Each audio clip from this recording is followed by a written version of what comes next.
우리가 지난 시간에 액션 포텐셜을 배우면서 우리가 액션 포텐셜을 한 방향으로 가는 이유를 설명했어요. 시간이 필요하다고 했죠. 시간이. 무슨 시간? 더블 게이트 소돔 채널이 어떻게 생겼지?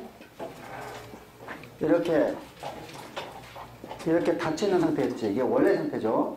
그래가지고 이게 이제 그죠? 우리가 액션 포텐셜이라면은 이렇게 됐죠. 그죠? 그러면 두 번째 액션 포텐셜을 받으려면은 이렇게 원위치로 가야 될 거 아니야. 그죠? 그러니까 더블 게이트 소돔 채널이 그죠? 액션 포텐셜을 만들 때 그죠? 하나는 열리고 하나는 닫힌 상태에서 다시 원래의 위치로 가는데 내가 뭐가 필요하다고? 시간이 필요하다고 그랬지. 그걸 뭐라고 그랬지? 절대적 불응이라고 그랬지. 그러니까 이게 지금 이 상태에서는 두 번째 신호가 와도 이게 작동을 하겠어 안 하겠어? 작동을 안 하지. 그지? 이렇게 우리가 이렇게 간단하게 했는데도 그죠? 우리가 잘 이해를 못하네. 자, 그래서 우리가 이제 지난 시간에 액션 포텐셜 한쪽 방향으로 가는 이유를 더블 게이트 소돔 채널 가지고 잘 설명을 했어요. 예. 자, 제가 사실은 브레인은 내가 안 가르친다고 했어요. 브레인은. 그래서 이제 우리가 이 정도만 액션 포텐셜을 우리가 이해를 하고 있으면 뒤에 근육, 심장, 스무드 머슬, 그리고 다른 것들을 쭉 다 설명할 수가 있어요. 제가 지금 여기에서 이 앞부분을 설명하는 것은 뒷부분의 근육부터, 그죠? 우리 인간의 장기를 잘 설명하기 위해서 필요한, 지식들에 대해서만 지금 제가 정리해 주는 거예요. 저 학생 저기 문 좀 한번 닫아봐요. 자, 그러면은 우리가 이제 레스팅 포텐셜에서 자, 우리가 이제 리키 소돔 채널이 필요하고 있어요. 그죠? 리키 소돔 채널이 필요하고 있어요. 리키 포테슘 채널. 자, 이제 세포 바깥쪽에, 그죠? 세포 바깥쪽에는 K 플러스가 적고, 세포 안쪽에는 K 플러스가 많으니까, 그죠? 여기서 리키, 포테슘 채널이 작동해서, 이게 K 플러스가 나가는 과정에서, 나가니까 플러스가 되고, 이쪽에 마이너스가 돼가지고, 이렇게 마이너스 70mV인, 그죠? 우리가 레스팅 멤브레인 포텐셜을 가진다고 그랬어요. 자, 그런데, 자, 여러분이, 예를 들어가지고, 여기 지금 남학생들 농구 많이 하죠? 그죠? 농구 뛰면은, 여러분들은 지금 체력 입으면 한 2시간 이상 뛰죠? 그죠? 2시간 이상 딱 뛰고 난다. 그러면 땀으로 뭐가 빠져나가죠? 첫 번째, 물 빠져나가죠? 그 다음에 뭐 빠져나가지? Na 플러스 Cl 마이너스 소금물 빠져나가지, 소금물. 거기 소금만 빠져나가겠어? 포테슘도 빠져나가, 안 빠져나가? 같이 빠져나가. 여러 가지 아이온들이 같이 빠져나가죠.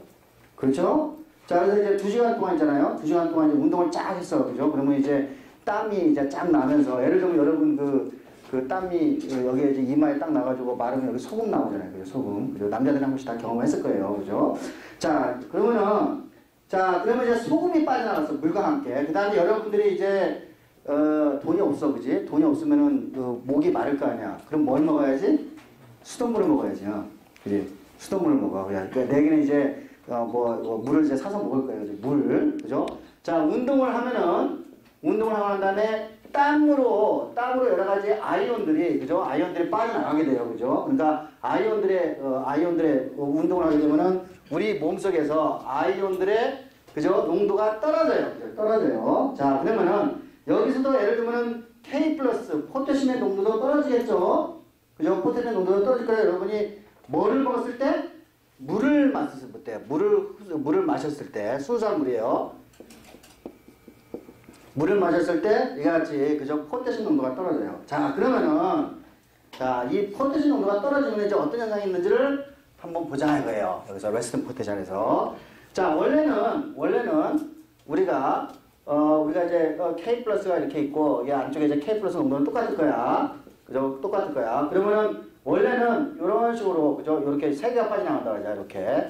이런 식으로 농도 구배에 의해 가지고, 그죠? 마이너스 70mV에, 그죠? 우리가 레스팅 포텐셜을 가졌는데, 자, 우리가 지금 물을 마시게 되면은 세포 바깥쪽에 K 플러스 양이 적어져 떨어져? 떨어지지. 그러면 기울기는 어떻게 형성이 되지? 하나, 둘, 셋, 한 번 더 나가겠지. 그지? 그러면 여기가, 그죠? 여기 아까 플러스가 3개였던 게 여기가 이제 4개가 되겠죠. 그래, 맞아요? 그죠? 그러면은 이 안쪽이, 그죠? 안쪽에 더 마이너스가 되죠. 세포 안쪽에. 그죠? 그러면 우리가 이걸 뭐라고 그러지? 하이퍼 폴라리제이션이 되는 거죠. 맞아요? 그죠? 하이퍼 폴라리제이션이 되는 거야.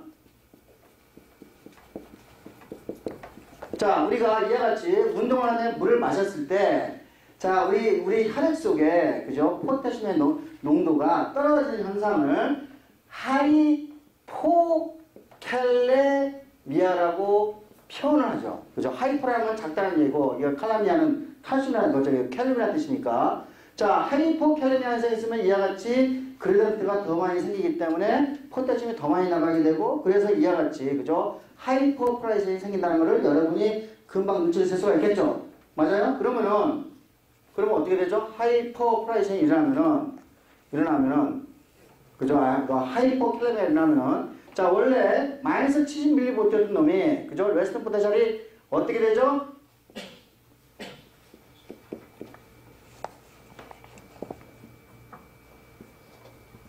어떻게 되죠? 떨어지게 되죠. 그죠? 떨어지게 돼요. 자, 원래는 여러분이 우리가 마이너스 55mV에, 그죠? 우리가 이제 그레이드 포텐셜이라면은, 예를 들면 마이너스 55mV가 일어나면은, 딱 올라오면 이래가지고 액션 포텐셜이 일어났잖아. 올라 나띵해서. 근데 여기서 우리가 이제 하이포캘레미아가 이게 일어나면은, 그죠? 그러니까 로우, 그죠? 포텐셜이 있으면은, 그죠? 그럼 어떻게 되죠? 레스팅 포텐셜이 떨어지게 되고, 똑같이, 그죠? 우리가 그레이드 포텐셜이 뭐 이렇게 올라갔을 때, 액션 포텐셜이 일어나? 아니라 실패. 교전 실패하죠. 그죠? 근육이 수축이 잘 되겠어, 안 되겠어? 수축이 안 되죠. 그러니까 상대적으로 더 강한 자극이 와야지, 그죠? 그레이드 포텐셜이 상대적으로 더 자극이 와야지 우리가 근육이 수축을 할 수가 있어요. 그죠? 여러분이 이제 운동을 하고 물을 마시게 된 다음에 그냥 쭉 늘어지잖아. 그죠? 그럴 때 몰라요. 손가락 하나 깔아가기 싫을 때 상태가 이런 상태일 수 있어요. 그죠? 우리가 이와 같이 하이포캘레미아 현상이 있을 때, 그죠? 우리가 레스팅 포텐셜이 상대적으로 뭐 마이너스 80, 마이너스 90까지 떨어질 거란 말이야. 그렇게 되면은 우리가 같은 뇌에서, 그죠? 같은 신호를 보내도 여기에서는 액션 포텐셜이 나오지만은 하이포캘레미아 현상에서는 액션 포텐셜이 안 일어나죠. 그죠? 안 일어나게 돼요. 그래서 우리가 근육의 수축이 안 되는 현상이에요. 그리고 여러분이 운동을 하고 난 다음에, 그죠? 나중에 우리가 이제 이게 하이포캘레미아 현상에 대해서 자세하게 배우겠지만, 운동을 하고 난 다음에 우리가 순수한 물을 마시는 것보다 뭐를 마시는 게 낫다? 우리가 이온 음료, 그죠? 이온 음료, 이제 나중에 우리가 한번 다 자세하게 이야기를 할 거예요. 그래서 이와 같이 우리가 레스팅 포텐셜이, 그죠? 우리가 포테슘의 아이온에 의해서 하이퍼 폴라리제이션을 일어나는 걸 봤어요. 자, 요번에 거꾸로 이제 우리가 요것도 이제 나중에 배우겠지만은, 이제 우리가 이제 예를 들어 가지고 이제 우리가 근육도 이제 액션 포텐셜 쭉 일어나는데, 이게 근육 세포예요. 그리고 액션 포텐셜이 이게 전달이 돼가지고, 그죠? 돼가지고 어쩌지 해가지고 이제 칼슘이 이제 세포 안에서 만들어져가지고 이게 수축이 되는데, 여기 이제 이 전기 신호가 이 칼슘 신호로 바뀌어서 우리가 근육 수축을 일으키는 거예요. 근데 이제 우리가 이와 같이 액션 포텐셜이 세포 안으로 깊숙이, 그죠? 우리가 접히는 플라즈마 멤브레인 건데, 이거 나중에 배워요. 우리가 이거를 그죠? 트랜스버스라는 뜻이에요. 튜블이라고 해요. 튜블이라고 그러는데, 자, 여러분이, 우리가 근육이 계속 수축이 가서 신호가 오게 되면은, 그러면 여기서 소듐 채널이 열렸다가, 소듐 채널이 열리고 포타슘 채널이 열릴 거예요. 그죠? 포타슘 채널이 열릴 거야. 소듐 채널도 열리고, 그러면 포타슘 채널이 열리면은 자극이 계속해서 가면은, 그죠? 포타슘이 계속 나가겠지. 그죠? 나가겠죠? 그죠? 농도 구배해서. 이제 없을 때는 여기에 포타슘 농도가 보통 한 3에서 한 4mm몰 정도의 포타슘이 있어요. 여기에 T튜브에. 그런데 이게 이제 계속해서 전기 자극이 오면은 포타슘 채널이 통해가지고 포타슘이 계속 나갈 거란 말이야. 그죠? 액션 포타슘이 계속 나갈 거란 말이야. 그러면은 포타슘이 이 지역에서 점점 축적이 되겠지. 국부적으로. 왜냐면 튜브는 다른 광활한 지역에 비해서 상대적으로 좁으니까 여기에서 그저 포텐셜이 괜히 활성이 되면은 이 안에서 국부적으로 포테슘 양이 증가를 하겠죠. 맞아요? 포테슘 양이 증가해요. 포테슘 양이. 포테슘 양이 증가하게 될 거예요. 그죠? 그러면 우리가 이런 현상을 하이퍼캘레미아라고 그래요. 하이퍼캘레미아.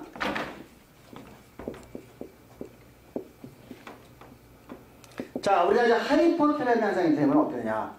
자, 요거는 이제 거꾸로야. 자, 요번에는 자, K 플러스 농도가 상대적으로 많아지게 되는 거죠. 그렇죠. 그러면은 농도 기울기가 여기는 3개 같다면 여기는 2개밖에 못 가는 거죠. 그죠? 그러면 여기가 플러스가 2개고 여기 마이너스 이렇게 될 거예요. 그죠? 그러면 어떻게 되죠? 자, 레스팅 포텐셜이 마이너스 70이었는데, 그죠?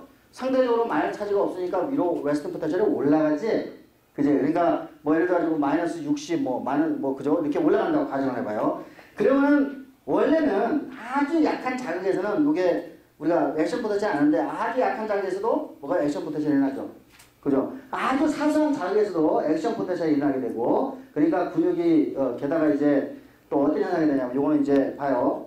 일단은 이 액션 포텐셜은 아주 작은 자극에도 올라갔다가 이제 우리가 요거는 나중에 설명할게요. 그래서 이와 같이 우리가 하이퍼캘레미아 현상이 있을 때는 오히려 아주 약한 자극에서 첫 번째 액션 포텐셜이 잘 일어나요. 근데 나중에 어떤 이유 때문에 우리가 두 번째 액션 포텐셜, 세 번째 액션 포텐셜을 못해가지고 근육이 또 근육 신호가 안 가는 그런 현상을 여러분이 보게 될 거예요. 그래서 이와 같이 여기서 제가 이야기하고 싶은 건 뭐냐면은 하이포캘레미아 현상에서는 교과서 한번 보죠.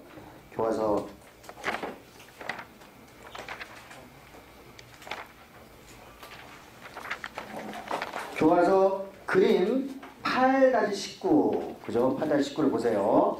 자, 왼쪽은 그죠? 정상적인 레스팅 포텐셜을 갖고 있어. 여기서는 지금 threshold 이하에 그죠? subthreshold예요. subthreshold 이하에 그죠? grade 포텐셜이 왔을 때 자극이 안 가는 거죠. 액션 포텐셜 안 가요. 자, B번은 그죠? 노모캐미아. 그러니까 뭐예요? 정상적인 농도의 3에서 4 밀리몰의 포텐셜 농도가 있을 때 우리가 threshold 이상의 supra threshold 자극이에요. 그죠? supra threshold 스티뮬러스가 왔을 때 액션 포텐셜이 나요. 그죠? 우리가 여기까지 우리가 잘 이해를 하고 있어요. C번 하이퍼캘레미아가 일어나면 내가 디폴라리제이션이 난다고 했죠? 보이죠? C번 그죠? 디폴라리제이션이 나요. 그래서 디폴라리제이션이 일어나니까 우리가 원래 정상적인 상태에서 일어날 액션 포텐셜이 일으킬 수 있는 자극에 의해서 액션 포텐셜이 일어나요? 안 일어나요? 안 일어나게 되겠죠, 이거는. 그죠? 하이퍼캘레미아 현상이 나면 우리가 어떻게 해요? 우리가 하이퍼폴라리제이션이 더 일어나니까. 그 다음에 D번, 그죠? D번, 거꾸로 온 거야. 하이퍼캘레미아. 이거는 올라가는 거예요, 그죠? 죄송합니다. C번, 하이퍼캘레미아 현상에서는 아까 이야기대로 디폴라리제이션 되죠. 디폴라리제이션 되니까 아주 작은 자극에도 우리가 액션 포텐셜이라는 걸 여러분이 볼 수가 있고, D번, 하이포캘레미아. 이거는 우리가 운동을 하고 난 다음에 순수한 물을 마셨을 때, 그죠? 하이포캘레미아 현상이라고 요거는 같은 자극에서 액션 포텐셜이 아니라는 것을 여러분이 볼 수가 있어요. 자, 이거는 우리가 이와 같이 레스팅 포텐셜이 결국은, 그죠? 이 포테슘의 농도의 차이에 의해서 결정이 된다는 것을 우리가 이것으로부터 명료하게 알 수가 있겠죠. 자, 잘 이해했어요? 자, 그래 한번 물어볼까? 박주리, 어디? 자, 우리가 운동을 하고 그죠? 물을 마셨어. 자, 하이포폴라리제이션이 일어나면 왜 어떤 현상이 나지? 그러면 하이포폴라리제이션이 일어나면 포테슘의 농도가 바깥쪽에 많아져가 적죠. 그럼 포테슘 농도가 바깥쪽에 많으면 농도 구배가 포테슘의 농도 구배가 세져 약해져? 세지지. 네. 그러면은 포테슘이 더 바깥으로 많이 나가 안 나가? 많이 나가죠. 그러면 디폴라리제이션이나 하이퍼폴라리제이션이나 하이퍼폴라리제이션이라는 거지. 안쪽이 더 마이너스가 되니까. 자, 그래서 우리가 이거는 나중에 또 이제 여러분 들여다 보게 될 거예요. 자, 그래서 이제 여기까지 하고, 자, 우리가 이제 뉴런은 우리가 브레인은 안 하기 때문에 우리가 이제 점핑을 좀 이제 쭉 가죠. 자, 우리가 이제 드디어 챕터 11부터는 이제 본격적으로 우리가 하나씩 이제 살펴보게 돼요. 자, 제가 지금 우리가 뉴런에서 챕터 8번이죠. 챕터 8을 제가 비교적 다른 것에 비해서 상세하게 지금 제가 이야기를 했죠. 자, 여러분이 이 챕터 8에 있는, 그죠? 러닝 프로그램, 굉장히 재밌어요. 여기 러닝 프로그램은 뭐냐면은 우리가 임상적으로 그죠? 우리가 여러분이 실생활에 그죠? 다가올 수 있는 그런 문제들을 제공을 하기 때문에 쭉 러닝 프로그램은 반드시 읽고 거기에 대한 답을 다 하셔야 돼요. 그 다음에 또 예를 들면은 우리가 컨셉 체크라는 그죠? 개념 점검 컨셉 체크에 이게 이제 여러분이 요거를 이 단어를 이해를 했는지 아닌지를 꾸준히 물어봐요. 1번부터 쭉 그렇게 어려운 문제들이 아니에요. 컨셉 체크 문제를 다 풀으셔야 돼요. 이게 그래서 저는 지금 교과서를 설명하기 때문에 시간이 없기 때문에 컨셉 체크와 러닝 프로그램을 해설할 시간이 없어요. 그래서 여러분이 컨셉 체크와 러닝 프로그램을 다 시험 준비를 해 놓으세요. 그죠? 자, 여기서 제가 한 문제를 반드시 냅니다. 한 문제를. 자, 그러니까 뭐예요? 여러분이 러닝 프로그램과 컨셉 체크를 다 여러분이 이해를 하고 있으면은 최소한 10분의 1은 맞출 수 있는 거예요. 자, 이렇게 이제 공부를 가르쳐 줬음에도 불구하고, 그죠? 가장 점수 차이가 많이 나는 곳이 어딜까? 여기에요. 자, 공부를 열심히 한 친구들은 이거를 다 맞춰가지고, 그죠? 100점을 맞는 반면에 공부를 안 한 친구는 문제를 가르쳐줬음에도 불구하고, 틀리죠. 그래서 요거를 반드시 준비해 두세요. 자, 이거는 공부 잘하는 친구하고 못하는 친구의 차이점이에요. 어디 컨셉 체크하고 내가 어떨 때는 두 문제 낼 때도 있어요. 20%. 그죠? 컨셉 체크하고 러닝 프로그램. 자, 반드시 준비를 해 두세요. 어려운 문제가 아니기 때문에 여러분이 공부를 하는 사람은 요거를 다 풀면은 그죠? 우리가 더 이해가 쉽게 되기 때문에 요거를 내가 꼭 문제를 냅니다. 자, 우리가 챕터 11로 갑시다. 챕터 11. 자, 이제 우리가 여기서는 이제 우리가 CNS, Central Nervous System은 우리가 공부를 안 해요. 우리가 이제 PNS부터 시작을 할 거예요. Peripheral Nervous System.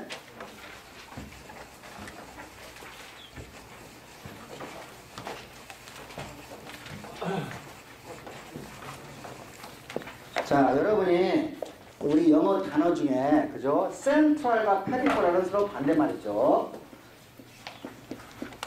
센트럴과 그죠? 페리퍼럴 말은 다른 말이에요. 근데 이제 우리나라 페리퍼럴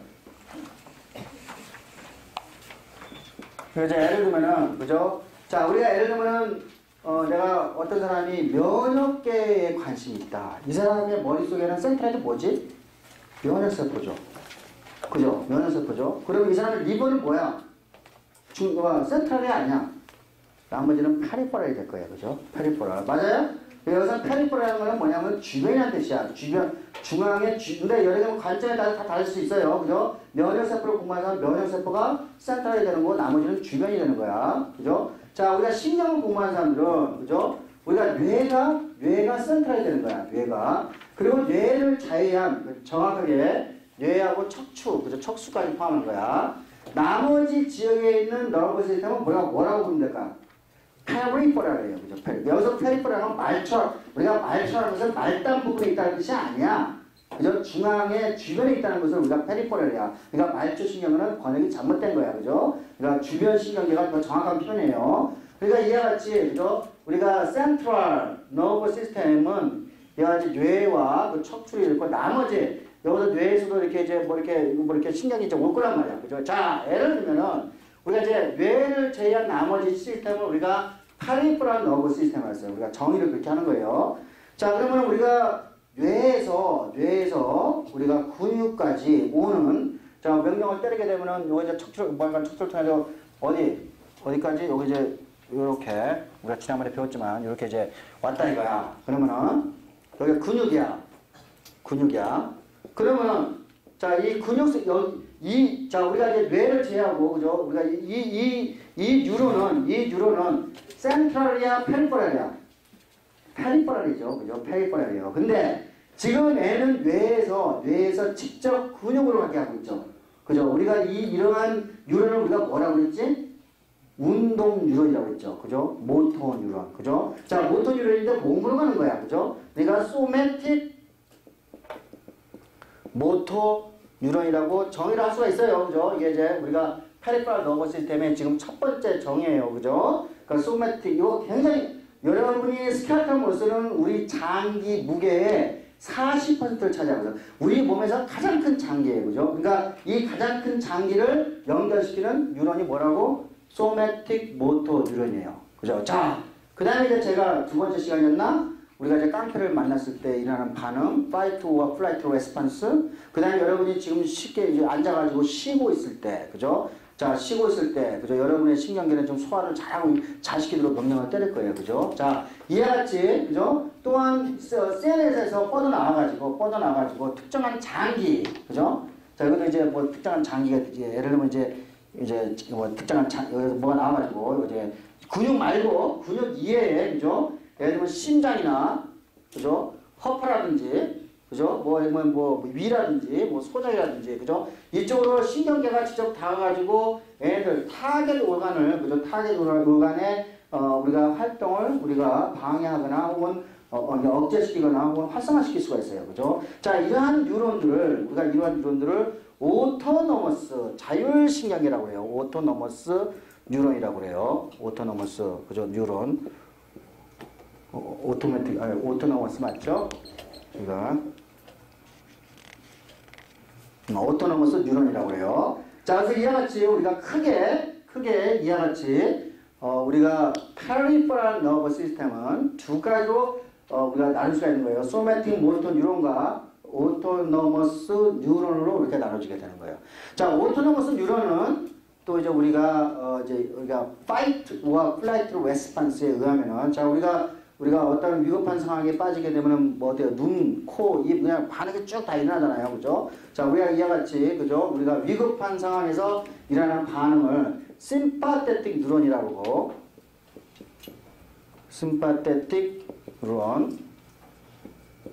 그다음에 거꾸로 이제 우리가 쉬고 있을 때 일어나는 이제 작동하는 뉴런을 우리가 페라 심파테틱 뉴런이라고 이렇게 표현을 하죠. 그러니까 요거는 이제 우리가 fight or flight response에 필요한 거고,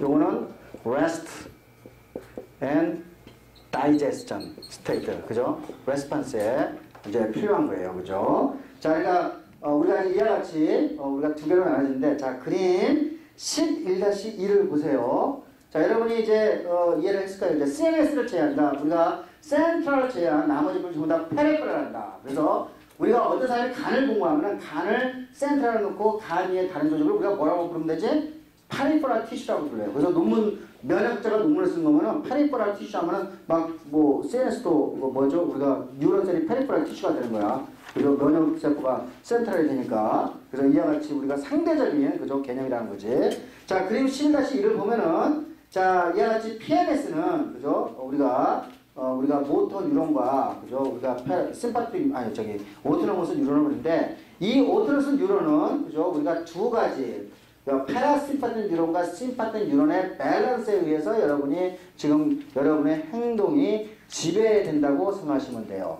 자, 기본적으로 이 오토노머스 뉴런은 어디에서 시작을 하게 되냐면은 하이포탈라무스에서 시작을 해요. 하이포탈라무스.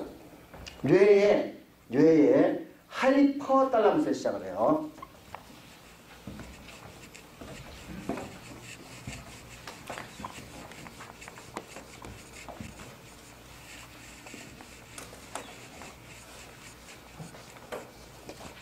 여러분이 여기서 심파티라는 거는 교감한다는 뜻이에요. 교감한다는 뜻이에요. 그러니까 뭐냐면은 뇌에서 생각하는 거하고 우리 장기하고 그죠? 서로 따로 놀아요? 같이 놀아요? 같이 놀죠. 그죠? 그러니까 뇌가 만약에 뇌가 골치 아프면 소화가 안 되고 그죠? 뭐 뇌가 골치 아프면 하여간 여러 가지로 우리 장기에서 딱 효과가 나타나잖아요. 그러니까 뭐예요? 심파티라는 건 뭐예요? 교감한다는 뜻이야. 교감한다는 거. 그러니까 이게 그리스 시대 때 철학자가 그죠? 철학자가 이 심파틱 뉴런을 모르고도 우리 장기하고 뇌하고 뭐 연결시키는 뭐가 있을 거야. 해가지고 그걸 심파테틱 뉴런이라고, 심파테틱 신경이라고 이렇게 이름을 지은 거예요. 교감하잖아, 교감. 그죠? 그리고 페라는 교감의 반대말이 아니에요, 부교감은. 그러니까 말 그대로 부속지라는 뜻이니까, 그죠? 우리가 뇌가 편하게 쉬고 있을 때는 우리가 또 소화가 잘 되잖아. 그죠? 마음 편하잖아. 심장 안 뛰고, 그죠? 그죠? 우리가, 전부 다 뇌가 편하게 되면 우리가 장기도 교감하는 거예요, 그죠? 교감을 그러니까 그걸 우리가 부교감, 신경계. 뇌가 만약에 복잡해지면은 그죠? 깡패만한 머리가 복잡해질 거야, 그죠? 스트레스 받고 그러면은 우리 장기도 스트레스를 받는 거예요, 그죠? 그래서 심파티는 거기서 온 말이에요, 그죠?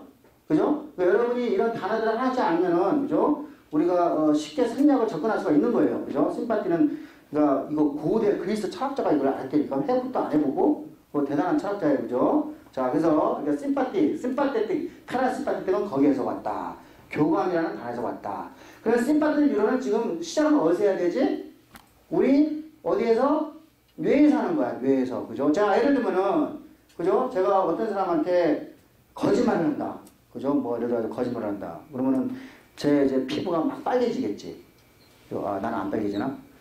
하여간, 많은 사람들은 누구한테 거짓말을 한다든지, 그리고 뭐 누가 어디 많은 청중 앞에 나와가지고 이렇게 이야기를 할 때 얼굴이 이게 빨개지잖아요. 그죠? 우리가. 그러면 뭐예요?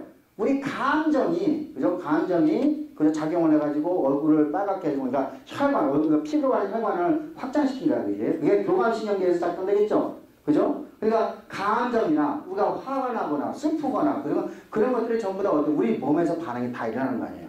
그죠? 그러니까 그 얘기는 뭐냐면 우리가 예를 들면 어떤 위급한 상황을 봤을 때 사이트 혹은 뭐 예를 들면 여기서 갑자기 뭐 이렇게 뭐가 짱그랑 깨지는 소리가 난다든지 여러분이 이제 가슴이 덜컹한단 말이에요. 그죠? 그런 소리, 그죠? 뭐 아니면 뭐 빛에 통하는 뭐 영상, 그죠? 그다음에 뭐 이런 것들이 감각들이 전부 다 뇌에서 어디에 다 이렇게 통합이 돼가지고 그거를 어디다 보내겠어요? 하이포탈라무스라는 곳에 보내가지고 그거를 우리가 우리 장기에다가 그죠? 교감하도록 우리 장기가 교감하도록 보내는 곳이에요.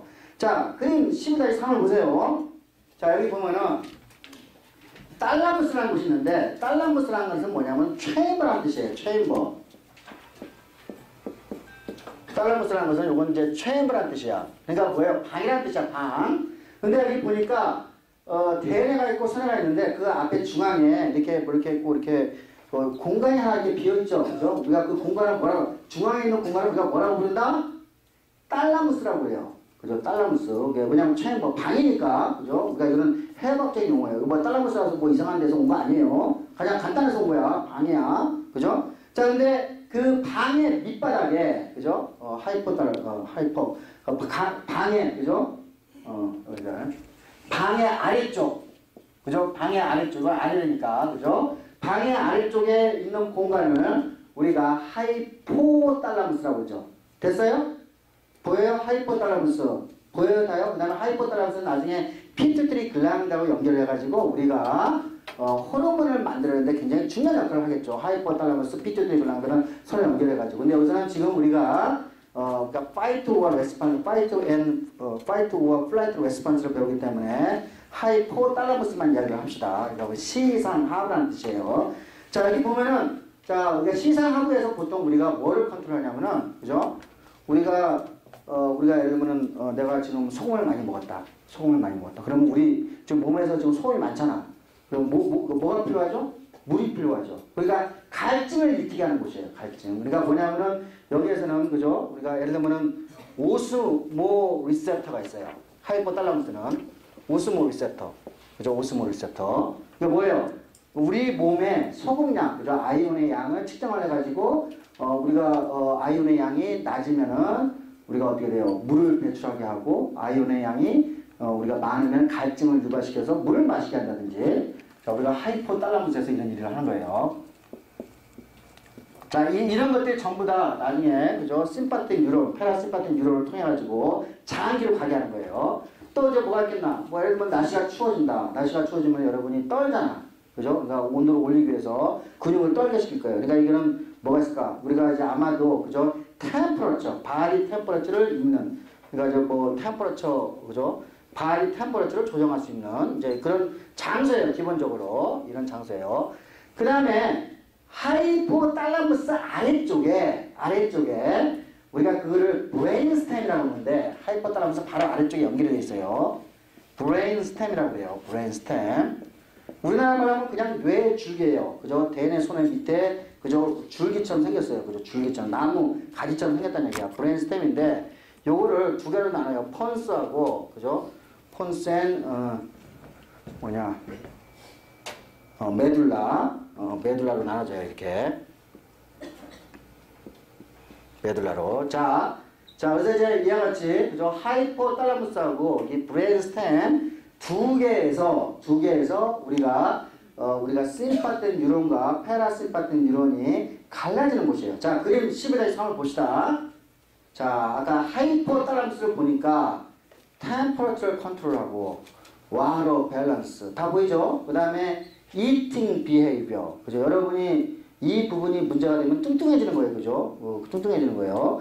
그 다음에 펀스. 그죠? 이거는 이제 뇌의 아랫부분이야. 바로 척수로 연결되는 지역이에요. 그죠? 펀스 부분에. 그죠? urinary blood control. 우리가 요거는 보진 않을 거야. 나중에 the secondary respiratory center. 그러니까 호흡 중추가 폰스에 있네. 그죠? 폰스에 있고 폰스하고 메둘라가 같이 있네. 메둘라는 우리가 블러드 프레셔 컨트롤, 그러니까 혈압을 조절하고 또 역시 중추, 호흡 중추가 여기 있어요. 그죠? 그러니까 여기에서는 호흡을, 그죠? 호흡을 관장하는 곳이라고 생각하시면 되겠어요. 그죠?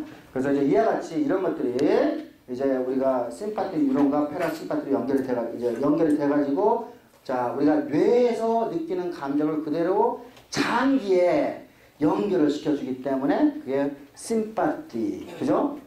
됐죠? 교감이라는 표현을 그래서 한 거예요. 왜 교감하면은 참 멋있는 말이잖아. 심파티. 그죠? 멋있는 말이잖아. 그죠? 여러분들께 나하고 교감이 되나 안 되나? 교감이 안 되고 있지. 나는 말만 하고 여러분들은, 그죠? 왜냐면 내가 말하면 여러분 이해를 해가지고 대답을 못 하잖아. 그러니까 교감이 안 되는 거야. 그지? 자, 그래서 심파티. 알았죠? 심파티. 그래서 심파티라는 표현이 있는 거예요. 그죠? 자, 그러면은, 자, 이제 우리가 이 교감신경계하고 부교감신경계, 심파틱 뉴런과 페라심파틱 뉴런이 이제 어떻게 이제 작동을 하는지를 이제 한번 좀 살펴보죠. 자, 원래는 이거는 둘 다 똑같아요. CNS부터 시작을 할 거야. 어디가 이게 이제 CNS가 뇌에서 시작해가지고, 하여간 센트럴 너버 시스템에서, 그죠? 하여간 내가 그냥 하나 예를 들을게요. 요런 식으로 뉴런이 하나 뻗어. 자, 뉴런이 하나 뻗고, 그 다음에 뉴런이 두 개 있는 거야. 이렇게. 두 개를 가는 거야. 이렇게. 그 다음에 여기에 이제 타겟 오가냐. 자, 자, PNS. 아까 이제 우리가, 소매틱 모터 뉴런이 하나에서 두 개였어. 하나였지. 하나 가지고 바로 머슬로 연결이 됐잖아요. 그죠? 근데, 심파틱 뉴런과 페라심파틱 뉴런은 기본적으로, A는 물론 있어요. 기본적으로, 그죠? 뉴런이 하나야 두 개야? 타겟까지 가는데 두 개예요. 두 개. 그죠? 두 개예요. 그 다음에 애들끼리 이 뉴런 여기서 예를 들면은 이렇게 가지도 칠 수 있어. 여기서 이렇게 가지도 칠 수 있어요. 가지가 뭐 엄청나게 많은 가지를 이렇게 칠 수도 있어요. 이렇게. 그러니까 여기에는 그죠? 이 뉴런들의 모임이 되겠지. 맞아요? 여기는 그러니까 우리가 이와 같이 이런 모습을 우리가 갱글론이라고 표현해요. 뉴런들의 모임, 그죠? 뉴런들이 모여있는, 그죠? 이런 장소를 갱글론이라고 해요. 자, 그래서 그림 11-4를 보시면, 그죠? 자, CNS에서 하나의 뉴런이 갱글론으로 가죠. 갱글론으로. 근데 이거는 뭐예요? 갱글론 앞에 있는 뉴런이지. 그치? 그러니까 뭐라 하면 돼? 프리 갱글로닉 뉴런 하면 되겠죠. 맞아요?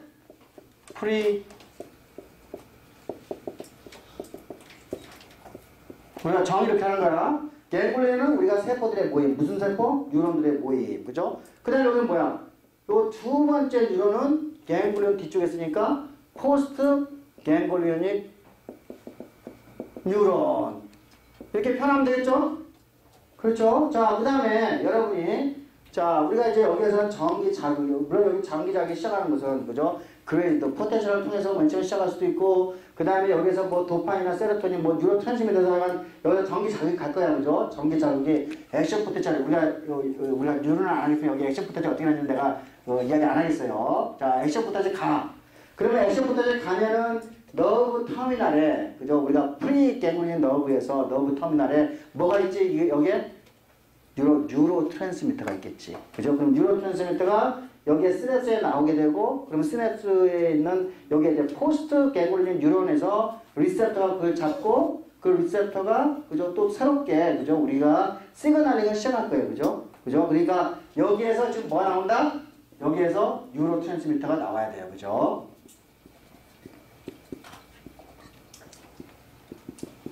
그 다음에 우리가 타겟 오르가니스도 마찬가지야. 타겟 오르가니스도 여기에서 여기 전기 신호가 뭐 여기는 뭐 어떤 케미칼 에너지로 그 케미칼 신호로 바뀌든지 그죠? 왜 전기 신호가 케미칼 신호로 바뀐 거니까 바뀌려도 여기도 뉴로 트랜스미터가 여기도 나와야 되겠죠. 그래서 이게 그림 11-4에 그죠? 4에 요거를 정리를 잘 해놨어요. 자, 그림 11-4를 봅시다.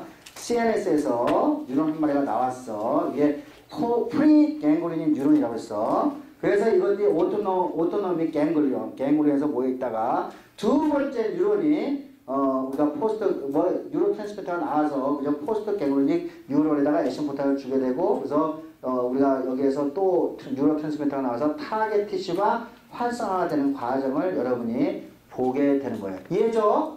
자, 여기까지는 우리가 어려움없지 않게 잘 따라오고 있죠? 자, 여러분이 가장 싫어하는 해부를 한번 보러 갑시다. 해부. 왜? 여러분이 해부는 왜 싫어하지? 외울 게 많기 때문에 싫어하잖아. 그죠? 외우는 게 많으면 참, 저는 여러분들한테 외우라고 안 그래요. 그죠? 이해라고 그럴게요. 그림 11-5를 보세요. 11-5.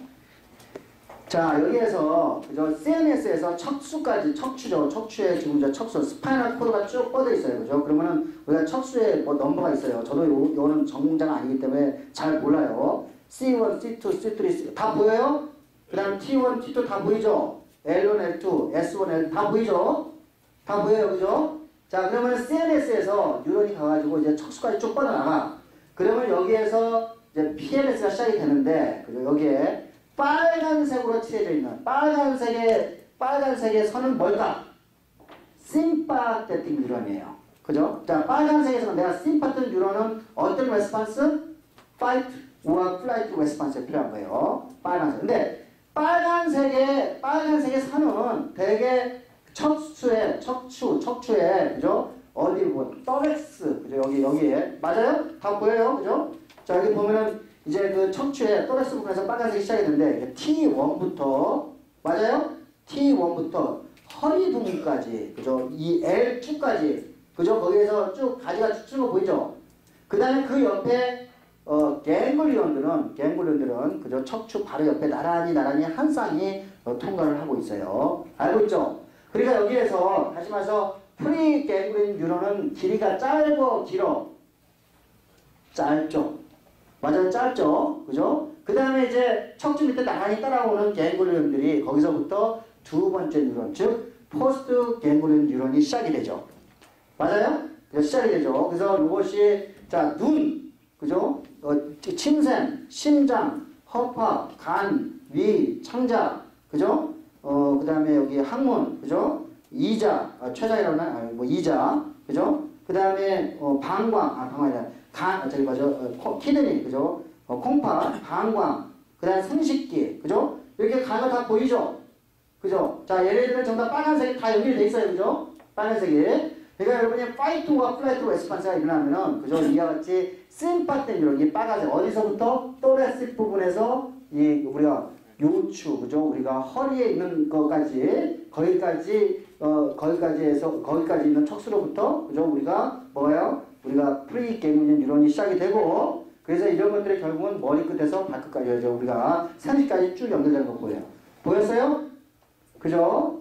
자, 반면에, 파란색은 뭐죠? 파란색 선은 여러분이 지금 쉬고 있을 때, rest and digestion, 그죠? rest and digestion 레스폰스를 보이고 있을 때야.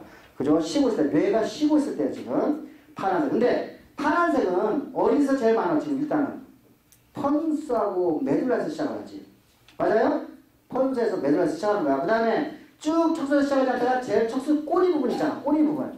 그죠? 꼬리 부분. 거기에서 몇 개가 나오죠? 그죠? 자, 꼬리 부분, 뭐, S2, S3, S4, 그죠? 이렇게 세 군데에서 나오죠? 그죠? 그죠? 자, 특히, 그죠? 우리가 이 파란색 선을 따라가 보면은, 그죠? 우리가 얼굴 부분, 눈과 침샘 등등의 얼굴 부분으로 가는 신경이 있어요. 우리가 그거를 cranial nerve라고 그래요. cranial nerve라고 하는데, 우리가 안면 신경이라고 하면 될 거예요. cranial nerve. 그러니까 cranial nerve 쪽으로 가는 게 이제 보여요, 여러분이. 반면에 반면에 어디에서 시작한 걸까? 아, 세 번째, 위에서 네 번째 거 보세요. 위에서 네 번째 거. 지금 파란색 다 보고 있어요? 여기 같이 봐. 교과서 왜 안 갖고 다녀? 네 번째, 위에서 네 번째 파란색 선은 다 보고 있어요? 그죠? 자, 요 신경 굉장히 중요해요. 요 신경을 한번 따라가 보죠. 따라가 보면은 맨 처음에 네 번째에서 만나는 게 뭐죠? 심장 만나요. 보여요? 또 가지를 쳐가지고 허파를 갔죠? 간으로 갔어요. 그죠? 위장, 그죠? 소장, 대장, 또 뭐예요? 췌장, 그죠? 췌장 아니구나. 소장까지, 저기 봐. 이장까지, 췌장까지. 췌장까지 연결되죠?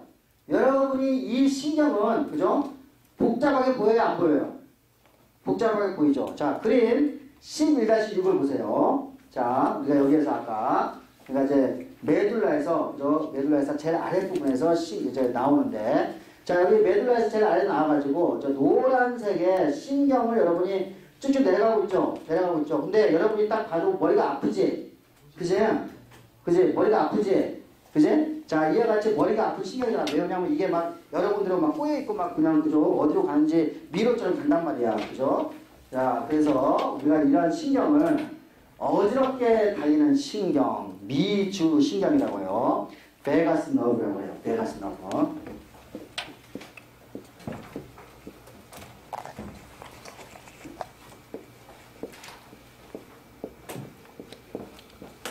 어지러울 밑자에다가 그죠? 달릴 주자예요.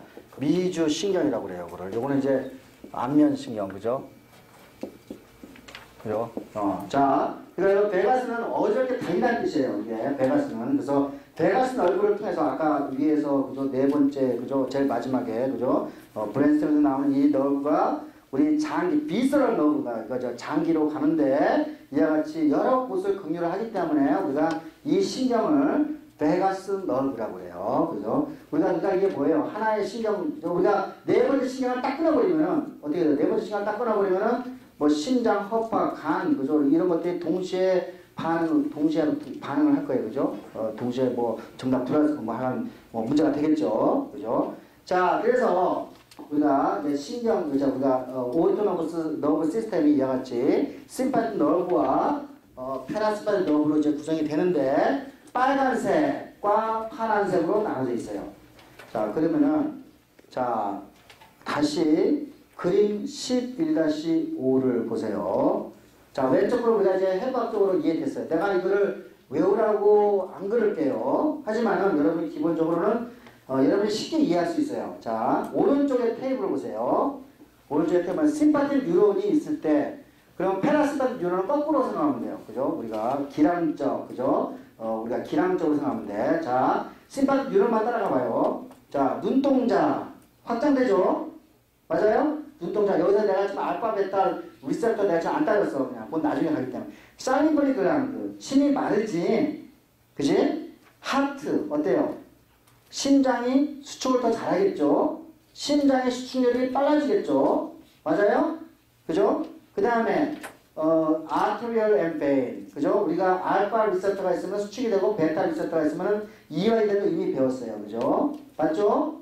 그 다음 lung, 아마도 소음이 가파라지니까 기관지가 확장이 될 거예요, 그죠? 맞아요? 기관지 확장이 되고 그 다음에 소장, 그죠? 다이세트 트랙은 어때요? 우리가 다이세트 트랙은 우리가 잘 일어나지 않겠죠? 예, 그러니까 뭐예요? 소화 능력이 떨어지겠죠? 자, 팬크리아스, 소화가 안 되니까 팬크리아스 활동도 떨어질 거예요. 그죠? 그러니까 소화가, 엔zymatic 스크레션이 안 일어나겠죠?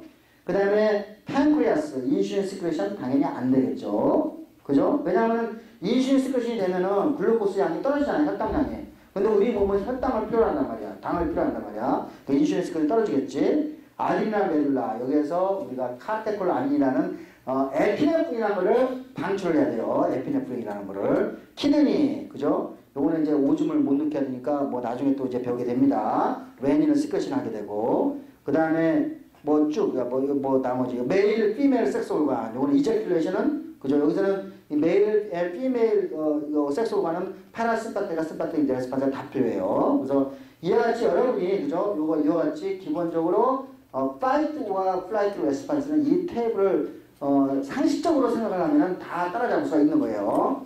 외울 필요 전혀 없습니다. 예. 자, 그래서 다시 이쪽으로 갑시다. 요번에는 이제 제가 뉴로트랜스미터를 여기서 안 가르쳐줬어요, 아직. 그런데, 심파테틱 뉴런과 페라심파테틱 뉴런에서 나오는 뉴로트랜스미터가 여기서는 똑같은 놈이야. 여기에서만 다른 놈이에요. 여기에서만. 자, 봅시다.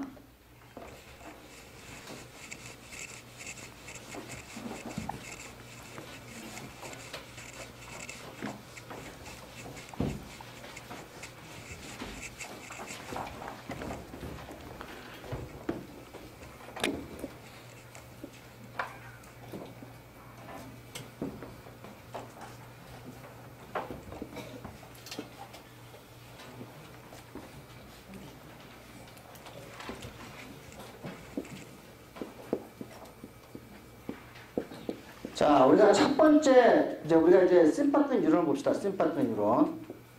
자, 심파테틱, 이걸 파이트와 플라이트 레스폰스니까 우리가 어떤 호르몬이 나온다 했지? 파이트와 플라이트 레스폰스는 에피네프린이라는 호르몬이 나온다 그랬어요. 그죠? 우리가 어디에서 아드레날린 이런 데서 에피네프린이라는 호르몬이 나온다 그랬어. 예, 그러니까 얘네들은 기본적으로, 그죠? 에피네프린하고 비슷한 놈이 여기 나올 거라고 생각이 되겠지. 그죠? 우리가 요거를, 요 뉴로 트랜스미터를 노르 에피네프린이라고 그래요. 요거는 에피네프린하고 거의 비슷하게 작동. 요거는 에피네프린하고 그죠? 거의 비슷하게 작동한 모양도 비슷하고 거의 비슷하게 그죠? 작동한다고 생각하시면 돼요. 그죠? 그러니까 여기서 이제 노르 에피네프린이라는 뭐 뉴로 트랜스미터가 여기서 나오는 거예요. 심파테틱 뉴런의 경우에요. 자, 여기에서 나오는 놈은 아세틸콜이라는 그죠? 아세틸콜이라는 뉴로트랜스미터가 나와요. 자, 아세틸콜. 자, 그러면은, 자, 제가 이제 아세틸콜의 리셉터를 내가 무슨 리셉터라고 했지? 아세틸콜의 리셉터. 콜리너직 리셉터. 그죠? 자, 에피네프린과 노르에피네프린이라는 리셉터를 뭐라고 했지? 뭐라고 했지? 어드리너직 리셉터. 다 기억하죠? 그죠? 그래서 여기 있는 리셉터는 그죠? 우리가 콜리너직 리셉터 맞아요, 그죠? 콜리너직 리셉터예요. 그 다음에 여기서 뭐죠? 여기 리셉터는 아드리너직 리셉터야, 그죠? 자, 근데 여러분 기본적으로 생각해보세요. 자, 얘네들은 콜리너직 리셉터는 그죠? 여기서 이제 여기서 뉴로 트랜스미터는 라이건드 케미칼로부터 여기에서 액션 포텐셜을 다시 시작해야 되지. 그죠? 그러니까 여기에는 콜리너직 리셉터는 그죠? 액션 포텐셜을 시작하게 하는 놈이어야 되지. 그지? 그러니까 여기에는 콜리너직 리셉터는 액션 포텐셜 시작하니까 어떤 리셉터 타입이지? 우리가 세 가지 리셉터 타입이 있었잖아. 첫 번째 뭐였지? GPC야. 이거 GPCR 해야 돼? 자, 두 번째 뭐였지? RTK. RTK가 액션 포텐셜 만들어서 못 맞았어. 자, 그래서 세 번째 뭐였지? 채널이지. 채널이지. 그러니까 이거는 콜리너직 리셉터는 이 채널을 작동을 해야 되겠지. 자, 여러분 굉장히 중요한 개념이야 지금. 여러분이 이와 같이 채널로 작동하는 이 콜리너직 리셉터를 우리가 니코틴이라고 붙여요.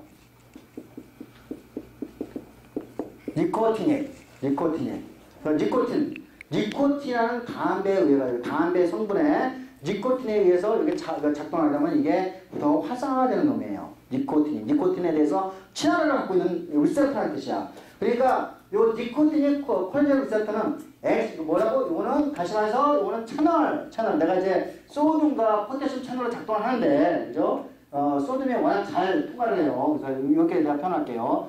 자, 요거는 이와 같이, 그죠? 우리가 리셉터인데 채널로 작동하는 거야. 그죠?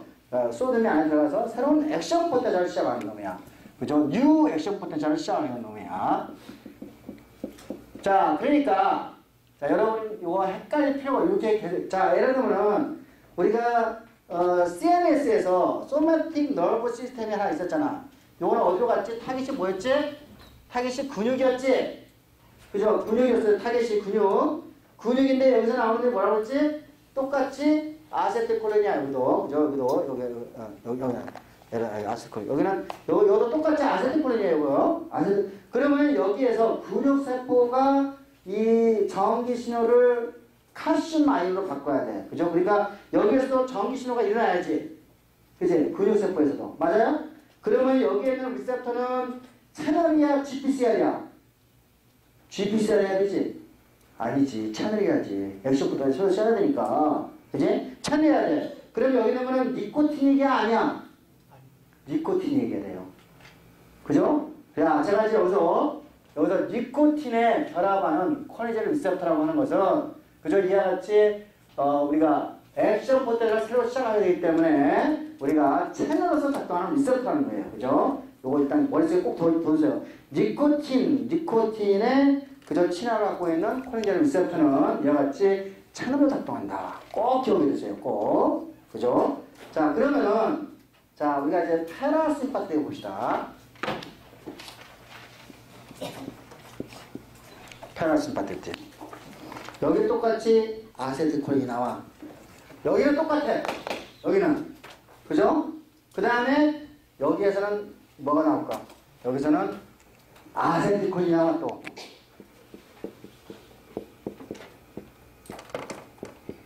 아세틸콜린이 나와요. 자, 그러면은 여기에서는 아까 액션 포테시아는 채널로 작동을 했는데, 그죠? 이거 여기에서는 지금 채널로 작동할 필요가 있어, 없어? 여기 타겟셀에서 여기서는 이게 지금 예를 들면 이게 뭐 창자세포에 있는 스무드머슬이야, 그지? 창자세포야. 그래가지고 아니 여기서 예를 들면 팬크레아스에서 그죠? 엑소크라이스 그러니까 효소를 내게 하는 세포야, 그죠? 그러니까 우리가 쉬고 있을 때 아세틸콜린이 나왔어. 그러면 여기에서 이게 이 세포가 액션 포텐을 필요해 안 해? 필요하지 않지, 그지? 그러니까 지금 봐요. 야, 요 리셉터도 아세틸콜린의 리셉터예요. 그러니까 이 리셉터를 뭐라고 부르면 되죠? 콜리너직 리셉터예요.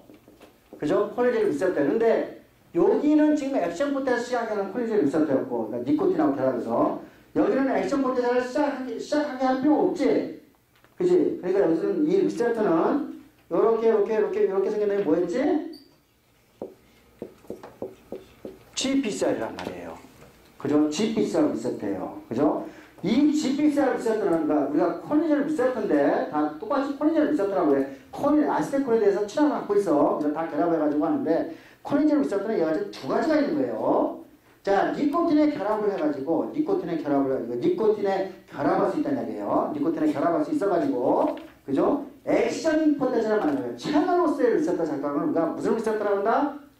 니코틴이 그죠? 콜리젤 리셉터. 이와 같이 그죠? 우리가 시그널 이와 같이 GPCR로서 작동하는 그죠? 우리가 이걸 콜리젤 리셉터인데 이때는 우리가 저같이 그죠? 우리가 니코틴이 안 달았고 무스카리닉 스프링 맞나? 맞나요? 무스카리닉 콜리젤 리셉터라고 그래요. 무스칼린이란 뭐냐면은 무스칼린은 뭐냐면 버섯의 일종이에요. 그러니까 버섯에서 나오는 어떤 물질이에요. 이게 버섯에서 나오는 이 버섯 나오는 물질이 이 GPCR인 콜리젤 리셉터하고 우리가 친화를 갖게 되는 거예요. 자, 여기서 이제 신호전에 뚜루룩 가가지고 이제 뭐 사이클릭 앱가 나오든 뭐 여러 가지 이제 나와가지고 우리가 여기서 이제 우리가 세포의 반응이라는 거예요. 자, 정리됐어요. 자, 그 그림을 정리한 게 그림 12-7이에요. 자, 한번 봅시다. 왼쪽 심파틱 뉴런에서 첫 번째 우리가 심파틱 뉴런과 페라심파틱 뉴런의 그 첫 번째 뉴런에서 나오는 뉴로트랜스미터는 전부 다 아세틸콜린이야. 그죠? 근데 두 번째 그 뉴런에다가 우리가 신호 전달을 보내야 되기 때문에 그러니까 액션 포텐을 보내야 되기 때문에 얘네들은 그 아세틸콜린에 대한 리셉터가 뭐라고? 콜리젤 리셉터라고 부르는데 니코틴이 그죠? 콜리젤 리셉터죠? 이해했어요? 그죠? 그 다음에 왼쪽에 보면은 심파틱 뉴런의 경우에는 그죠? 우리가 노르에피네프린이 나와. 그죠? 세컨 그죠? 뉴런에서 아드리너질 리셉터가 여기 작동하고 오른쪽에 그죠? 오른쪽에 페라심파틱 뉴런 같은 경우에는 아세틸콜린이 나오는데 거기에 대한 리셉터는 무스카리닉 그죠? 콜리너질 리셉터라고 이야기를 하면 되겠죠? 여기서 가장 중요한 개념, 오늘 배우는 개념 중에 가장 중요한 개념이에요.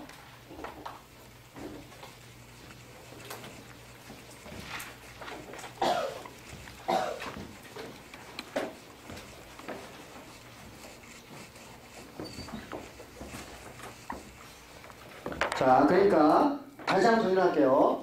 심파테틱 뉴런의 경우에는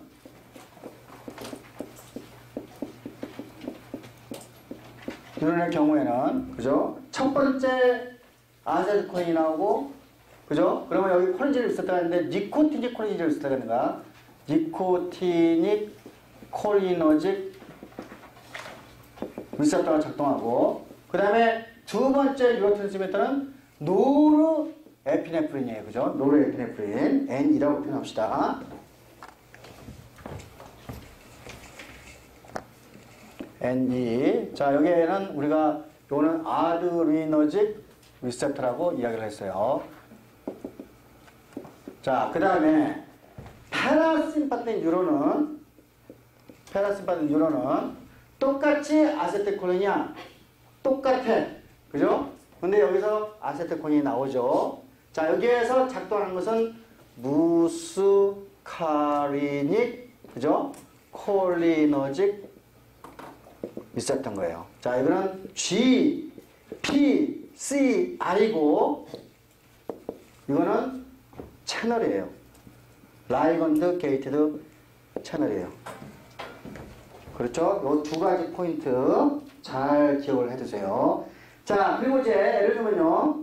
자, 우리가 이제 이와 같이 이제 이 심파틱 뉴런과 패라심파틱 뉴런이 우리가 여기서 이제 타겟 오간, 여기서 이제 노르에피네프린과 아세틸콜린 통해서 타겟 오간으로 이제 작동을 할 때, 그죠? 정확하게 우리가 하나의 엑손이 그죠? 이렇게 가가지고 타겟 셀 하나의 작동을 하는 게 낫겠어요. 여기에서 예를 들면은 효율적으로 간다 그러면 저 같은 경우는 예를 들어가지고 이런 식으로 주렁주렁, 그죠? 주렁주렁 대달려가지고 한번 자극해가지고 이렇게 여러 군데에다가 뉴로 트랜스미터를 내면은 세포 하나가 아니라 여러 세포의 리셉터가 있음으로 인해 가지고, 그죠? 하나의 자극에 의해 가지고 여러 세포에 영향을 미치는 게 훨씬 더 효율적이겠죠. 맞아요? 그죠? 맞죠? 그죠? 자, 그래서 이와 같이 이 부분에, 그죠? 너브 터미널을 보게 되면은, 창자 같은 데서 많이 볼 수 있는데, 그림 11-8을 보세요. 자, 여기 보면은, 너브 터미널이 마치 염주 모양으로 이렇게 있어요. 존재를 하고 있어요. 염주 모양. 우리 그 염주 모양 있죠? 그죠? 우리가 이 염주 모양으로, 요거 이제, 이 안에 생긴 것을 베리코사티라고 해요. 요같이 생긴 것을. 베리코사티. 요거는 이제 베리코사티는 이제 팽창됐다는 뜻이에요. 액션 폰텐셜이 액션 터미널 쪽에 이와 같이 뉴로 트랜스미터를 포함하고 있는 시냅틱 베시클들이, 그죠? 요 부분에서, 그죠? 많이 존재를 하는 거예요. 그러면은 우리가 한 번에 액션 폰텐셜에서 여기도 나오니까 하나의 세포에 영향을 미치는 게 아니라 그 지역에 영향을 한꺼번에 줄 수가 있죠. 맞아요? 그죠? 우리가 예를 들면 창자에 연동 운동을 도와줄 때 한 세포의 연동 운동만 도와주면 안 되죠. 그죠? 동시에 여러 세포에다가, 그죠? 도와줘야 되기 때문에 이와 창자 세포에는, 그죠? 우리가 예를 들면은 심파틱 뉴런이, 그죠? 우리가 이와 같이, 그죠? 베리코사티가 굉장히 잘 발달하고 있어야 될 거라고 여러분이 쉽게 추측할 수가 있어요. 그림 11-8. 이거는 뭐냐? 한 번의 자극으로 광범위한 지역에 영향을 미칠 때 이와 같이 액션 터미널에 베스코시티를 가지고 있다. 그죠? 이렇게 이제 생각하시면 될 것 같아요. 자, 그 다음에 이제 우리가 노르에피네프린과 아세틸콜린, 여기서 마찬가지지만은, 자, 이것이 겨우석 존재를 하게 되면은 여러분은 겨우석 fight or flight response를 갖게 되지. 그럼 겨우석 스트레스를 받게 되죠. 그럼 살겠어요? 못 살겠어요? 못 살죠. 그러니까 여러분의 몸은 이 노르에피네프린과 아세틸콜린을 한번 자극을 딱 시키고 난 다음에, 타겟 오간에 자극시키고 난 다음에, 다음에는 이거를 디그레이드 시켜야 되겠지, 없애야 되겠지. 그래야지 우리가 다음 반응을 또 우리가 시작할 거 아니에요. 맞아요? 자, 예를 들면요. 뭐 이런 애가, 이건 먼저 배우고. 자, 교과서 8-22. 우리가 앞으로 갑시다. 8-22로 갑시다.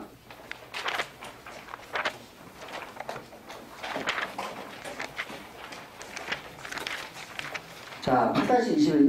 우리가 이제 패라심파틱 뉴런을, 아세틸콜린의 경우부터 먼저 봅시다. 자,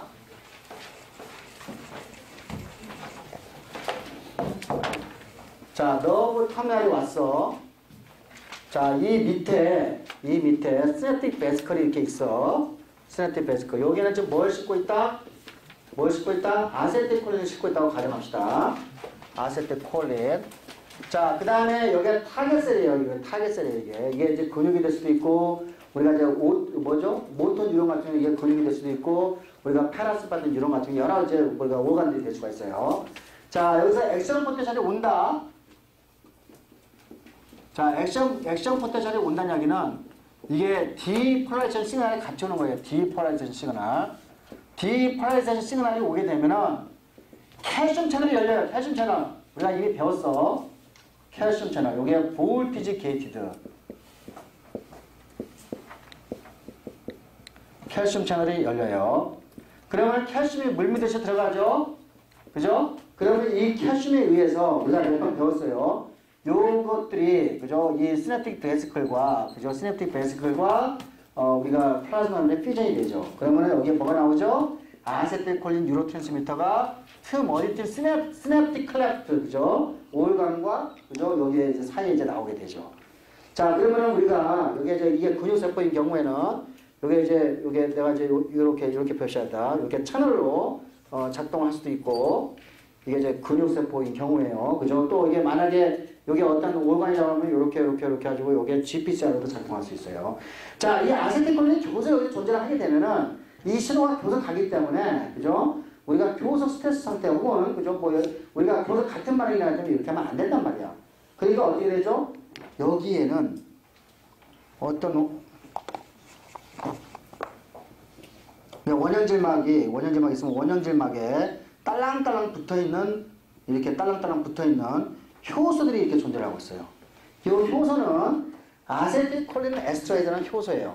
요거는 원형질막에 붙어있다는 표현가요. 세포 바깥쪽에 이제 황해져 있어요. 그러면 요게 원형질막에 붙어 있어가지고 여러가지 아세틸콜린 그죠? 에스트레이드라는 효소가 여기 붙어 있어요. 자, 그러면은 자, 이게 같이 디폴라이션 돼가지고 칼슘 들어가서 퓨전돼서 아세틸콜린이 나온 다음에 반응을 시킨 다음에 이 아세틸콜린이 여기서 뭐가 되죠? 콜린과 아세틱 에시드로 분해가 돼요. 그래서 콜린과 아세틱 에시드로 분해가 돼요. 그죠? 분해가 돼요. 그래서 콜린은 다시 안에 들어가서 이 세포에서 다시 재사용을 하고 아세틱 에시드는 또 이제 우리가 뭐 청소가 되겠죠. 그래서 이와 같이 그죠? 우리가 뉴로트랜스미터는 한번 자극이 온 다음에 그것을 청소하는 그죠? 우리가 효소 시스템을 가지고 있어야 돼요. 그죠? 교소에서 아세틸콜린이 교소에 있으면 이게 근육이라고 그러면 교소에서 근육이 수축되면 안 되잖아. 수축과 이완이 교소 수축도 되고 이완도 돼야 될 거 아니야. 근데 아세틸콜린 교소에 있으면 수축이 교소되기 때문에 안 되겠지. 그러니까 제거를 해야 되겠죠. 그죠? 그래서 이 제거 시스템이 이렇게 아세틸콜린 에스트레이즈라는 것을 통해서 어디에? 타겟 올간에 그죠? 여기 이 세포막의 표면에 이 아세틸콜린 에스트가 존재해가지고 이걸 제거를 하는 거야. 그렇죠? 자, 노르에피네프린 한번 봅시다. 노르에피네프린.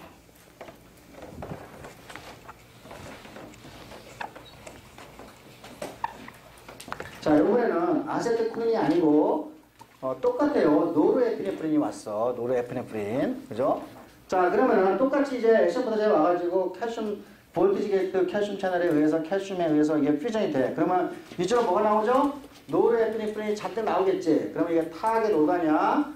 그럼 노르에피네프린에 대한 리셉터가 뭐였지? 우리가 아드리너질 리셉터가 그죠? GPCR이었어. 이것도 이렇게 그죠? 아드리너질 리셉터가 그죠? 우리가 그냥 알파 리셉터 리셉터라는 게 이제 존재를 해가지고 이제 자극을 했어. 그 다음에 이 노르에피네프린은 그죠? 방법이 이제 여러 가지 있는데 노르에피네프린은 여기서 나와가지고 자 요렇게 어떤 트랜스포터를 통해 가지고 그죠? 노르에피네프린이 다시 세포 안으로 들어가거나 옆에 글라이아살이 있어. 이렇게 세포 이게 이게 이제 뉴런이라고 하면은 그러니까 뇌에서는 그죠? 글라이아살이 있어요. 글라이아살 뇌에서 CNS에서는 글라이아살이 있으면은 우리가 이제 이거 좀 노르에피네프린 여기서는 요거는 글라이아살은 이제 저기 뉴런이니까 브레인이니까 생각하지 맙시다. 자, 노르에피네프린은 이와 같이 자기 세포 안으로 다시 되돌아가죠. 그럼 노르에피네프린은 어디로 들어가면 마이토콘드리아로 들어가요. 마이토콘드리아 들어가가지고 이 마이토콘드리아 안에 뭐 어떤 엔자임이 있냐면 마오라는 엔자임이 있어요. 요거는 이제 모노 아민 옥시데이즈라는 효소가 있어요. 요거는 이제 A하고 B가 있는데, 그죠? A하고 B가 있는데, 이 마오라는 효소가 작동해서 노르에피네프린을 디그레이션 시켜요. 혹은 노르에피네프린은 여기에서 이제 여기서 비옥을 한 다음에 다시 되돌아오겠죠. 여기 베이지컬이 이렇게. 그럼 여기 안으로 들어가서 다시 채울 수도 있겠죠. 그죠? 그래서 이와 같이 기본적으로 노르에피네프린은, 그죠? 우리가 시냅틱 클래프트의 그 시냅스 틈에 나와 있는 노르에피네프린은 다시 세포로 되돌아가서 디그레이션 되거나 시냅틱 베시클을 통해서 다시 리유즈, 그죠? 재사용이 되는 메커니즘을 가지고 있어야 돼요. 자, 그것이 그림 393페이지예요. 300, 그림 11-9를 보세요. 11-9. 11-9. 자, 봅시다. 1번, 액체 포텐이 갔어. 그러면 디폴라리제이션이 일어나가지고, 볼티지 게이트도 칼슘 채널이 작동해. 칼슘이 물미듯이 세포 안으로 들어간다? 그러면은, 노르에피네프린을 포함한 시냅틱 베시클이 엑소사이트가 되네. 그리고 노르에피네프린 시냅틱 클래프트에 나왔어. 그죠? 4번. 그죠? 아드리널 리셉터를 통해서 반응이 일어나. 자, 이 노르에피네프린은, 여기는 블러드 베슬, 그죠? 우리가, 혈관 안으로 들어가거나, 혹은 어떤 액티브 트랜스포트를 통해 가지고 6번 보이죠? 6번. 그래가지고 자 7번 이 재사용되거나 세틱 베스콜로 재사용되거나 8번 마이토콘드리아에 대해서 마우라는 효소에 의해서 디그레이션이 돼요. 맞아요? 자, 이 과정이 반드시 존재를 하고 있어야 돼요. 자, 만약에 내가 fight or flight response가 일어나. 그러면 여러분이 지금 몸이 공황 상태에 있단 말이야. 화가 나도 좀 fight or flight response죠. 그죠? 자, 여러분 이제 재밌는 이야기가 보통 남자들이 여자들에 비해서 훨씬 더 공격적이지. 그죠? 훨씬 더 공격적이에요. 그건 이미 다 세상 사람들이 다 알고 있는 이야기예요. 그죠? 실제로 이제 연구자들도 다 그걸 다 인정을 하죠. 근데 공격적인 이유는 왜 그러냐면은 남자들이 노르에피네프린을 더 많이 가지고 있기 때문일 수도 있겠죠. 그죠? 우리가 이제 그것도 말고 뭐 세로토닌하고도 관계되지만은 하나는 또 뭐냐면은 아마도 그러니까 우리 피 속에 노르에피네프린 양 혹은 에피네프린의 양이 많으면 훨씬 더 공격적일 수 있어요. 그죠? 근데 노르에피네프린의 양을 그죠? 혹은 에피네프린도 똑같이 작동하는데 노르에피네프린의 양을 조절하는 놈은 결국은 그죠? 아까 8번에 마이토콘드리아에 존재하는 마오가 얼마큼 있냐에 따라서 또 결정이 되겠죠. 그죠? 맞아요? 자, 그래서 마오가 만약에 적은 사람은 그죠? 적은 사람은 그러니까 이 액티버트가 적으면은 노르에피네프린의 양이 많겠죠. 그러면은 이 사람은 화가 나면은 한번 건들면은 대책이 없을 거예요. 그죠? 자, 여러분들 이제 예를 들면은 남자와 여자가 싸우잖아요. 근데 여자들은 좀 덜 공격적이에요. 남자들에 비해서. 근데 남자들은 이제 화가 나면 이제 여기까지 막 올라가는데 거기서 여자들이 막 거기서 따다다다다 따고는 더 올라가겠지. 근데 이때 여자들이 어디가 착 숨어주잖아요. 그러면 굉장히 빠르게 마오가 작동해서 노르에피네프린의 양을 떨어뜨릴 거야. 그죠? 그러면 이제 남자들은 되게 이제 화가 딱 가는 다음에 내가 잘못했어. 미안해. 여자들이 이제 싸움을 피하는 방법이에요. 그죠? 그러면 이제 우리가 평화롭게 그죠? 연애를 할 수가 있을 거예요. 근데 이제 거기다 화난 데다가 더 불러가지고 하면은 안 돼요. 근데 여자들은 비교적 그것이 노르에피네프린의 양이 적다라는 것을 이제 알려져 있어야 돼요. 그래서 여자들은 남자들에 비해서 훨씬 더 화를 좀 적게 내요. 물론 케이스 바이 케이스, 퍼스널리티에 따라 차례 있지만 전반적으로 평균적으로 그렇다는 얘기예요. 그래서 중요한 꼭지 하나는 싸움이 일어나면 양쪽이 화가 났으면 하나는 또 피해 있어라. 그러면은 화가 난 사람이 나중에 용서를 구할 것이다. 그죠? 자, 그런데 자, 우리가 이제 이같이 마오, 그죠? 마오라는 이제 효소를 배웠어. 우리가 이제 우리가 이제 바이런스, 그죠? 우리가 폭력이라든지, 그죠? 그런 것들이 유전적인 영향이 있을 수 있을 거라고 우리가 생각할 수 있잖아요. 그죠? 결국은 이게 이제 예를 들면요. 제가 여기서는 지금 브레인을 안 하기 때문에 내가 노르에피네프린 가지고만 설명을 했지. 예를 들면은 여기에 뉴로 트랜스미터 중에 세로토닌이나 도파민도 이같이 똑같이 작동을 해요. 세로토닌이나 도파민도 이게 똑같이 이제 마오라는 효소에서 깨지게 되는데 특히 세로토닌의 레벨이 또 굉장히 중요해요. 이게 공격성, 그죠? 그런 걸 나타내는데 폭력성, 공격성 나타내는데 근데 이제 예를 들면은 마오라는 유전자가 고장이 나면은 그러면은 이 사람의 몸에는 노르에피네프린과 또 뇌에는 뭐가 많이 있겠어요? 세로토닌이 많이 존재하겠죠. 그러면 이게 처리가 안 되면은 어떻게 됐어요? 이게 노르에피네프린이 많으면 어떻게 된다고? 우리가 파이트와 플라이트로 레스판스를 계속 유지하게 되는 거잖아. 그러면은 우리가 하석조 꼬라지 난 거죠. 그죠? 우리가 꼴 놓고 그죠? 그렇게 되는 거예요, 그죠? 그러니까 우리가 이제 예를 들면요, 우리가 이제 어떤 범죄자의 가계도를 조사를 해보면은 이게 이제 1980년대 중반에 네덜란드에 있는 이제 어떤 그죠 이제 가계도 한 3대, 4대 거쳐가지고 가계도를 해봤는데 자기 아들이 그죠? 자기 아들이 성범죄자야, 그죠? 근데 자기 아들이 하나가 아니라 두 명은 또 게다가 뭐 폭행해가지고 유치장에 갔어. 자기 아버지는 아니고, 그러니까 자기 아버지는 아니고, 하여간, 뭐, 한번, 보니까 여자 쪽으로 해가지고, 뭐, 이렇게, 유전자가 이렇게 전달이 되는 거예요. 여자 쪽에 있다는 거는 이게 X-링크드라는 얘기야. X-링크드로 해가지고, 하여간 그게 설명이 돼, 이게. 그러니까 이제 뭐냐면은, 이제 그런 이제, 어떤 이제 엄마가 와가지고, 제 아들이 또 뭐, 자기 외할아버지가 뭐 이렇게 이야기를 하는 거야. 왜? 그래가지고, 그거 이상하다. 그래 학자들이 보니까 이거는 분명히 X링크드였는데 한번 너희 가족의 그걸 다 한번 조사해보자. 유전자를. 그래가지고, 마오라는 유전자를 조사하기 시작했어요. 마오라는 유전자. 한번 볼까요? 자, 오늘 여기까지.